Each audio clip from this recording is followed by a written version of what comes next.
Hello, friends, and welcome back to Stories About Entitled People.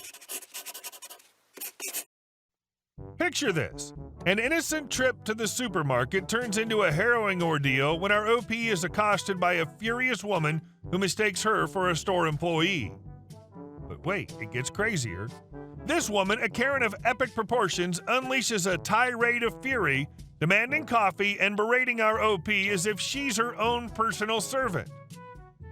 But before we dive in, make sure to hit that subscribe button, smash the like if you enjoy the content, and ring that notification bell so you never miss a juicy story. Crazy woman assaults me for not knowing where the coffee is. Reading some of these stories has reminded me of an encounter I had about 7 years ago. I was keeping a very detailed diary at that point, trauma therapy related, so I have all the details logged as well as all the info I got afterwards. A little bit of background is in order here.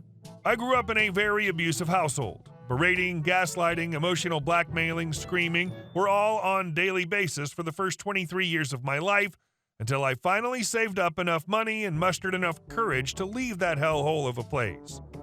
I moved to a different town, about 2 hours by train, found myself a small apartment and a quiet job as an office assistant. I've also started therapy as soon as I settled in to become more of a person instead of a big pile of crap my parents made me believe I was. It was about 10 months after my move. One Saturday, I went to the fridge to find out it was empty, save for a lone pickle in a jar, and I needed to go get some groceries if I don't want to live on crackers and pickle water. I totally wasn't in any shape to go anywhere where there might be other people, but it was my fault for postponing the trip for so long. So I've just pushed myself to get dressed, brush my teeth and hair, grab a shopping basket, and go to the nearest supermarket, which was incidentally the same chain I was working in part and full-time when I was still living with my parents in the other town, which really wasn't surprising since the chain is in like every bigger town. So I walk into the shop and grab a bit of produce, carton of milk, several packets of ham and cheese, some yogurt. I'm almost done. Just a bag of sugar, some pasta and ketchup, and I can bolt to the register. I'm almost done. Just a bag of sugar, some pasta and ketchup, and I can bolt to the register, I'm telling myself, when someone taps me on the shoulder, and I am immediately triggered, meaning most of my system shut down in order not to do something stupid. I slowly turn around to see an angry-looking woman that could be my mother, which is acting as another trigger, nervously tapping her foot on the floor. Can I help you? I managed to get out through the fog because my polite system stays operational at all times. About time you noticed me. I've been talking to you for about 3 damn minutes by now. Where's that coffee that's supposed to be on sale? It takes me a while to process what she was saying and formulate an answer. I don't know. I don't drink coffee. What do you mean you don't drink coffee? I didn't ask you to drink it, you dimwit. I asked you where I can buy it. At this point, the lady is practically screaming at me, at which point I start to back away from her, and then everything goes blank. The next thing I knew, I was staring at a hospital ceiling with a throbbing pain at the back of my head and a nurse leaning over me, asking how I'm feeling, to which I'm asking her what day and time it is and what the hell happened.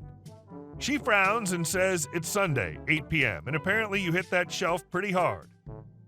I just let myself fall asleep again because I seriously wasn't in any shape to think straight at that point. On Monday, my therapist came, helped me call my workplace since I definitely wasn't coming to work for a couple days. Then 2 police officers came in to take my testimony and ask if I wanted to press charges, which has taken me aback. Like me suing someone? For what? Apparently, after I started backing away from the woman, I shut down for good and started frantically pleading with her to please not hurt me while she continued to scream and close in on me until I could not step back any further, at which point she got so upset she grabbed my shirt and yanked me to her to be close to my face, to which I've instinctively reacted by pushing her away with as much force as I could. Since she didn't expect retaliation, she lost her balance, let go of my shirt, and we both went backwards. She's landed on the tile floor, bruising her butt, while I hit the shelf behind me head first. The security guard and one of the employees got there in about the same moment, so they saw us fight and fall. The security guard went to help the Karen, still screaming on top of her lungs that she wants me fired for being rude, while I was curled up on the floor, hands around my head. Anyway, police and paramedics came. Officers scooped up Karen after seeing the camera footage, while paramedics scooped up me and got me to the hospital with a fine brain concussion.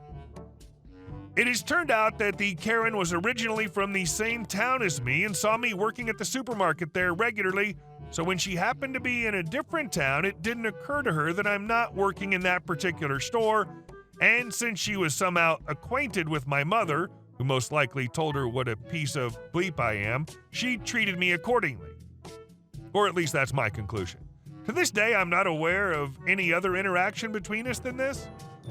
I ended up pressing charges after consulting my therapist. Karen got charged with assault, destroying property, and something I don't really remember and apparently didn't bother writing down, and ended up in jail for 2 years since I've got head injury, and my lawyer didn't miss the opportunity to throw in my mental health state as well. So next time you're at the grocery store, keep an eye out for wild Karens, folks. You never know when you might need to summon your inner warrior. And our second story. Sure, I'll fly 1,000 miles for my shift. So last year I worked for quite possibly the worst corporate retail store for the worst phone company, and at the time I had the worst manager. Really was a great situation all around. When that manager took over shortly after I'd started, she decided that she didn't really like the official scheduling app. It was on our phones most of the time, it was auto-generated, it let us request time off, see our time off balances. In fact, it was the only functional application that existed in that godforsaken company. But she didn't like it, so she refused to use the app. Instead, she had a spreadsheet that she made each week that was promised to us a week ahead of time, but we generally wouldn't actually get it until the day before that week's round of shifts started. Since she didn't ever use the official scheduling app, time off requests through there generally fell on deaf ears. So anytime I needed time off, I'd make the request through there in the official channels and then email her. She was notoriously strict on any time off. The needs of the store outweigh the needs of the poor suckers working there. Except for her, 1/3 of each month was spent flying out somewhere for her vacation. On this particular instance, I needed time off to go visit my grandma and my cousin in California for my cousin's graduation party. I made sure to ask months in advance and had my grandma buy the tickets ahead of time so I could use that as an excuse to say I had to have the time off. I email her all this 4 months in advance and annoy her until I get email confirmation that, yes, I can have a whole 2 days off, in addition to my normal 2 days. So finally the time comes, I go down to California, the high school graduation party was great, and I'm on day 3, the day before I leave to go back to Oregon.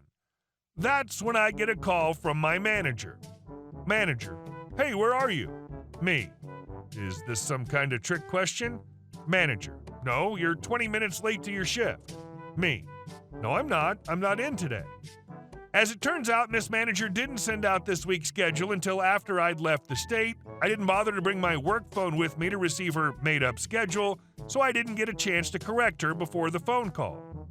Manager, yes, you are, and if you don't get your butt in here in the next 20 minutes, you're getting a write-up and 2 attendance points. Me. That's gonna be kinda hard considering I'm still in California. Do you care to come pick me up? Manager, what are you doing in California? She's panicking, and I don't blame her. There's 5 employees that work for that store, including her, and generally in the middle of the week, I was scheduled to close solo. Me, I'm visiting my grandma, remember? I emailed you about this months ago and you approved it. At this point, she's furious that after a long day of sitting in her office watching Netflix, she may have to close the store. Manager, we're going to need to have a serious talk about this when you get back. There was one good thing about this company I worked for. One, it was union. We're supposed to get our schedules 3 weeks in advance via the app. She shouldn't be trying this because it's the same reason she's not trying to railroad the openers into staying for my shift, because they're both incredibly trigger-happy with the union. Me. Okay, we can have a talk about it, but I'm gonna have to make a quick call to union rep so he can be there. Manager. What? Me. Because you allowed me the time off per your emails. Manager. Well, you have to follow the schedule. Me. The one we receive last minute through unofficial channels? Me. Because I take screenshots of when you send those and what dates they cover. I'm not sure the union would appreciate... Manager. Enjoy your days off. Click. People still generally think unions are bad for some reason, yet everything I've read, unions are awesome at protecting people. And our last story. Battle with HOA over park flooding. I lived in a neighborhood with a park in the center located directly behind my back fence. The entire neighborhood was managed by the same HOA company, but the neighborhood was officially set up as two different HOA communities. Even though it was on the other side of my fence, the park was designated as part of the community I was not in. On multiple occasions, the irrigation system in the park broke and completely flooded my backyard. 3 or 4 times over a span of a few months, I woke up to literally 1.5 feet of water. Over time, my brick fire pit literally sank into the ground, an entire layer of brick. Water came into my kitchen on 2 of the occasions, and every time my home's foundation looked weaker and weaker after cleanup. I called to complain to the HOA each time. The flooding almost always happened on a weekend, and it wouldn't be until Monday that they came out, leaving my home flooded for a minimum of 2 days each time. After the 3rd or 4th complaint, I finally reported them to the BBB and the Water Authority, and I sent a video to the local news. The next business day, the head of the HOA company called me furious. Despite all the pictures and videos I'd sent, she said she was convinced I was making it all up. When I pressed her why she thought that, she specifically said it was because the park can't be flooding your house. It's not even part of the same HOA community you live in. We had to build a wall, and in the end, we got the HOA to pay for it. And there you have it, a tale of battling the absurdity of HOA logic, one flooded backyard at a time. Remember, folks, sometimes you've got to build metaphorical and literal walls to protect your castle. Hey guys, thank you all for watching the video. I'll see you in the next one.